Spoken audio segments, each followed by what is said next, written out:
ધોરણ 8 વિજ્ઞાન પાઠ 10 ધ્વનિ સ્વાધ્યાય જોઈશું. ક્વેશ્ચન 1. ધ્વનિ ખાલી જગ્યામાં પ્રસરી શકે છે તો ઘન, પ્રવાહી અને વાયુ.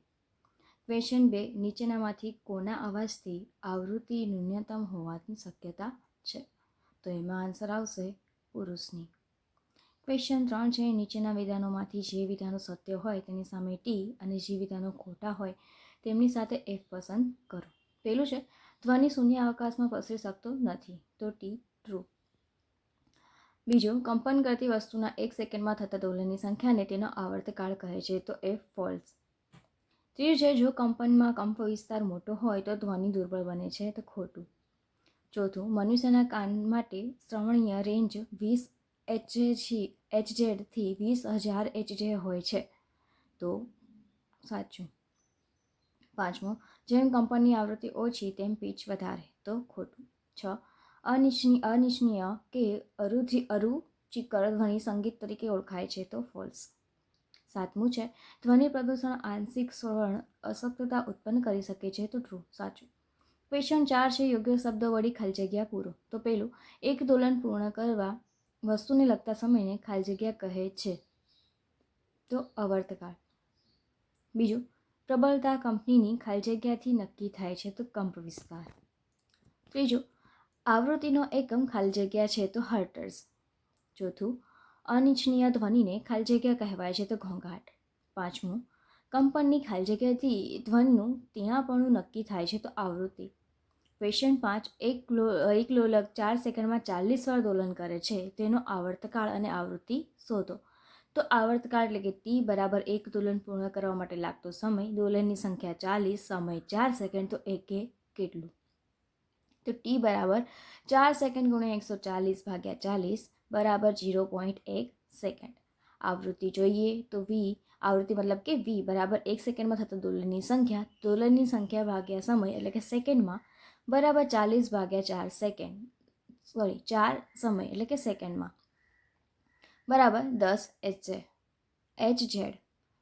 ક્વેશ્ચન 6 છે જ્યારે મચ્છરની પોતાની પાંખો 500 કંપન પ્રતિ સેકન્ડના સરેરાશ દરથી કંપન કરે ત્યારે મચ્છર દ્વારા ધ્વનિ ઉત્પન્ન થાય છે, તો કંપનનો આવર્તકાળ કેટલો હોય? તો મચ્છરની પાંખોની આવૃત્તિ 500 કંપન સેકન્ડ બરાબર 500 HZ આપેલ છે. હવે 500 કંપન કરવા માટે લાગતો સમય બરાબર સેકન્ડ છે, તો એક કંપન કરવા લાગતો સમય એટલે કે આવર્તકાળ ટી બરાબર 1 ભાગ્યા 1500 સેકન્ડ બરાબર 0.002 સેકન્ડ. ક્વેશ્ચન 7 જોઈએ. નીચેના વાર્ધોમાં ધ્વનિ ઉત્પન્ન કરવા જે ભાગ કંપિત થાય છે તેને ઓળખો. પેલું છે ઢોલક, તો ખેંચાયેલી ત્વચા. સિતાર, તાર. વાંસળી, તો હવાનો સ્તંભ. એના પછી ક્વેશ્ચન 8. ઘોંઘાટ અને સંગીત વચ્ચે શું તફાવત છે? શું સંગીત ક્યારેય ઘોંઘાટ બની શકે? તો સંગીત અને ઘોંઘાટનો તફાવત જોઈએ. સંગીતને વગાડવા માટે સંગીત ચોક્કસ સ્વાદની જરૂર પડે છે, જ્યારે ઘોંઘાટમાં કોઈ ચોક્કસ સ્વાદ વડે ઉદ્ભવતો નથી. સંગીત મનને પ્રફુલ્લિત સર્જાય છે, ઘોંઘાટથી મનમાં અશાંતિ રાખે છે. સંગીત કર્ણપ્રિય છે, જ્યારે ઘોંઘાટ બેસુરો લાગે છે. સંગીતથી ધ્વનિ પ્રદૂષણ થતું નથી, ઘોંઘાટથી ધ્વનિ પ્રદૂષણ થાય છે. ક્વેશ્ચન 9 જોઈએ. તમારી આસપાસ જોવા મળતા ઘોંઘાટના ઉદ્ગમોની યાદી બનાવો. તો વાહનોના અવાજ, મોટા મશીનોનો અવાજ, વાહનોમાં લાઉડસ્પીકર, હોર્નનો અવાજ, છકડા રિક્ષાનો અવાજ, ખૂબ મોટા અવાજથી ચાલતા સ્પીકરો, ટેલિવિઝનો, લગ્ન પ્રસંગમાં થતો ઘોંઘાટ, ગીચ વસ્તીવાળા વિસ્તારોમાં થતો ઘોંઘાટ અને ટ્રાફિકને લીધે થતો ઘોંઘાટ. ક્વેશ્ચન 10 છે ઘોંઘાટ એ મનુષ્યને કઈ રીતે નુકસાન કરતા છે તે સમજાવો. તો ઘોંઘાટથી મનુષ્યને ઘણું બધું નુકસાન થઈ શકે છે, જેમાં ઘોંઘાટથી માણસને ઊંઘમાં ખલેલ પહોંચે છે. ઘોંઘાટિયા વાતાવરણમાં રહેનાર માણસ સ્વભાવ ચીડિયો બની જાય છે. ઘોંઘાટને લીધે માનસિક તણાવ ઉત્પન્ન થાય છે. ઘોંઘાટને લીધે અણગમો પેદા થાય છે. લાંબો સમય ઘોંઘાટમાં રહેવાથી બહેરાશા આવી શકે છે. ઘોંઘાટથી હાઇપરટેન્શનની તકલીફ થાય છે. આમ ઘોંઘાટિયા વાતાવરણથી માણસને ઘણી બધી તકલીફો થઈ શકે છે.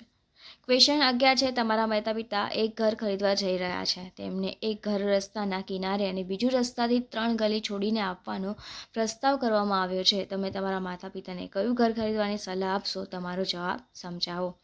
રસ્તાની બાજુમાં આવેલ ઘરને લીધે થતા ગેરફાયદા: વાહનોની ગતિના કારણે થતું ધૂળ અને ધુમાડિયું વાતાવરણ, વાહનો અને ટ્રાફિકને કારણે ઉદ્ભવતો ઘોંઘાટ, આ બધા કારણોને લીધે હું મારા માતા પિતાને 3 ગલીઓ છોડીને ઘર ખરીદવાનું જણાવીશ, જેથી કરીને પરિવારના દરેક સભ્યના સ્વાસ્થ્યની સુરક્ષા અને મનની શાંતિ જળવાઈ રહે. ક્વેશ્ચન 12 છે, જે આકૃતિ દોરવાની કીધી છે એ તમે લોકો ચોપડીમાંથી દોરી લેજો. ક્વેશ્ચન 13 છે, આકાશમાં વીજળી અને મેઘગર્જના એક જ સમયે અને આપણાથી સમાન અંતરે થાય છે. આપણને વીજળી પહેલાં દેખાય છે અને મેઘગર્જના પછીથી સંભળાય છે. તમે સમજાવી શકો શા માટે? તો 22 તાપમાને હવામાં ધ્વનિનો વેગ v 344 ms-1 છે, જ્યારે પ્રકાશનો વેગ c 3 × 10 8 ms-1 છે. તેથી c ભાગ્યા v બરાબર 3 × 10⁸ ભાગ્યા 340 બરાબર 10⁶ પરથી સ્પષ્ટ થાય છે કે પ્રકાશનો વેગ ધ્વનિના વેગ કરતાં ઘણો વધારે છે. તેથી આકાશમાં વીજળી અને મેઘગર્જના એક જ સમયે અને આપણાથી સમાન અંતરે થાય છે, પણ આપણને વીજળી પહેલાં દેખાય છે અને મેઘગર્જના પછીથી સંભળાય છે. અને આજ સાથે આપણું આ સ્વાધ્યાય અહીંયા પૂરું થાય છે.